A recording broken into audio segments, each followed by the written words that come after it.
Guinea is in chaos. General Doumbouya announces 2025 elections and a new constitution, sparking hope for democratic revival after years of political instability. Will Guinea finally achieve lasting change?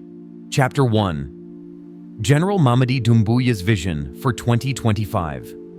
As the clock struck midnight on December 31st, 2024, Guinea's transitional president, General Mamadi Doumbouya, addressed the nation with a bold vision for the year ahead. His New Year's speech was not merely a ceremonial gesture, but a calculated effort to instill hope in a population weary of political instability. Doumbouya framed 2025 as a year of transformation, pledging to restore constitutional order and steer Guinea toward a democratic future. In his address, Doumbouya announced a constitutional referendum set for May 2025. A cornerstone of the junta's transition plan. This referendum, he claimed, would not only establish a robust framework for governance, but also signal the official end of the transition period. Doumbouya emphasized his administration's commitment to inclusivity, promising that the new constitution would prioritize the protection of citizens' rights and the equitable distribution of power. Together, in unity, we will build a modern and prosperous Guinea where the rights of all citizens are protected, he proclaimed, striking a chord in a nation scarred by decades of political turbulence. Chapter 2. Guinea's tumultuous political landscape. Before discussing the specifics of the 2025 elections, it is crucial to understand the backdrop against which these events are unfolding. Guinea's political history has been one of struggle, defined by long stretches of authoritarian rule punctuated by brief forays into democracy. The 2021 coup, led by Doumbouya, was justified as a necessary intervention to prevent Guinea from spiraling into chaos under the increasingly authoritarian leadership of Alpha Condé. Yet, the transition since then has been fraught with challenges. In 2024, the government dissolved 53 political parties, citing irregularities such as failure to hold Congress meetings or provide financial transparency. An additional 67 parties were placed under observation, including major opposition groups like the Rally of the Guinean People and the Union of Democratic Forces of Guinea. While the Ministry of Territorial Administration and Decentralization framed these actions as an effort to clean up the political chessboard, critics saw them as a strategic move to suppress dissent and consolidate power. This crackdown extended beyond political parties to civil society and the press. High-profile arrests of opposition leaders and journalists, as well as reports of disappearances, have raised alarms about the transitional government's commitment to democratic values. For instance, the arrest of Aliou Ba, an opposition leader accused of insulting the junta head, has become emblematic of the political climate under Doumbouya's rule. These developments have fueled protests and calls for demonstrations from opposition groups and civil society organizations. Chapter 3. Guinea in the context of West Africa. Guinea's political turbulence fits into a broader pattern of democratic backsliding in West Africa, where military takeovers have disrupted governance in nations like Mali, Niger, and Burkina Faso. These coups, often rationalized as corrective measures to governance failures, have led to prolonged military dominance, delayed transitions, and growing distrust in democratic institutions. The 5-year extension of Burkina Faso's military-led transition serves as a cautionary tale that casts a shadow over Guinea's own trajectory, highlighting the challenges of balancing power consolidation with promises of reform. The junta led by General Mamadi Doumbouya has adopted a 10-point transition roadmap negotiated with the Economic Community of West African States.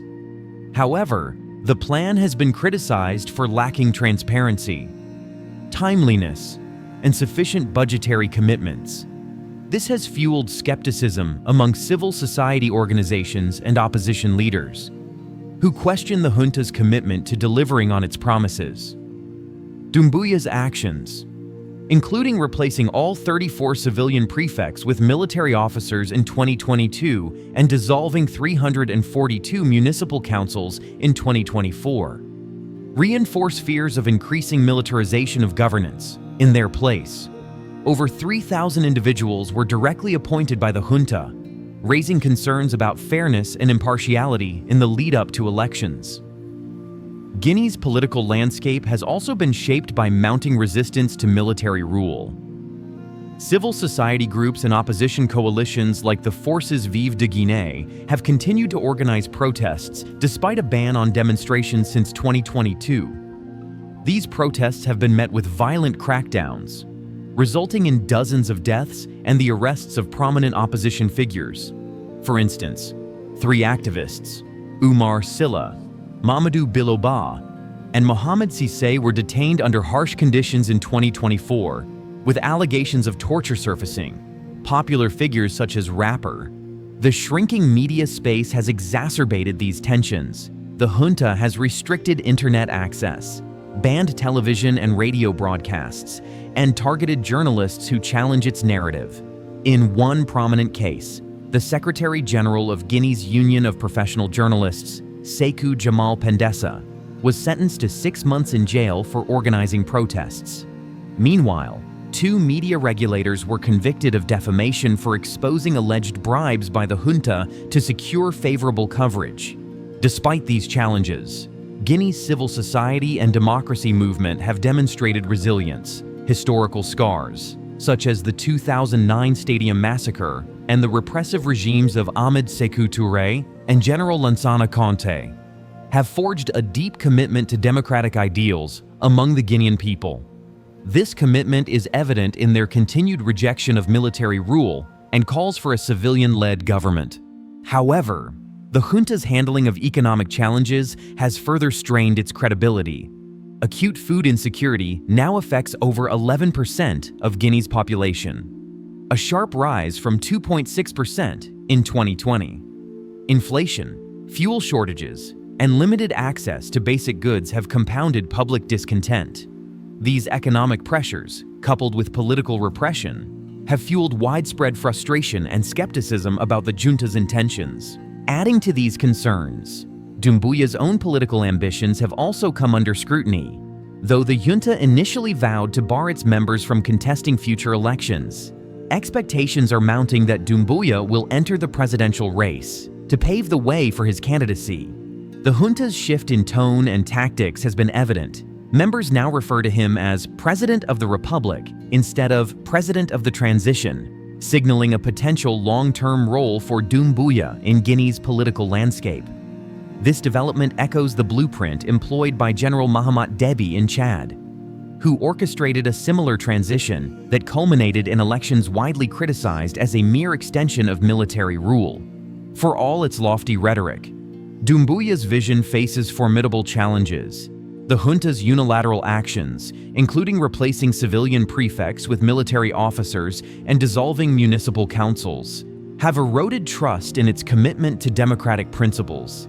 The administration's actions suggest a preference for consolidating power rather than relinquishing it, leaving the Guinean people to wonder, is this vision of 2025 a step toward democracy or a carefully orchestrated charade to entrench military dominance? Chapter 4. The Roadmap for 2025 Elections.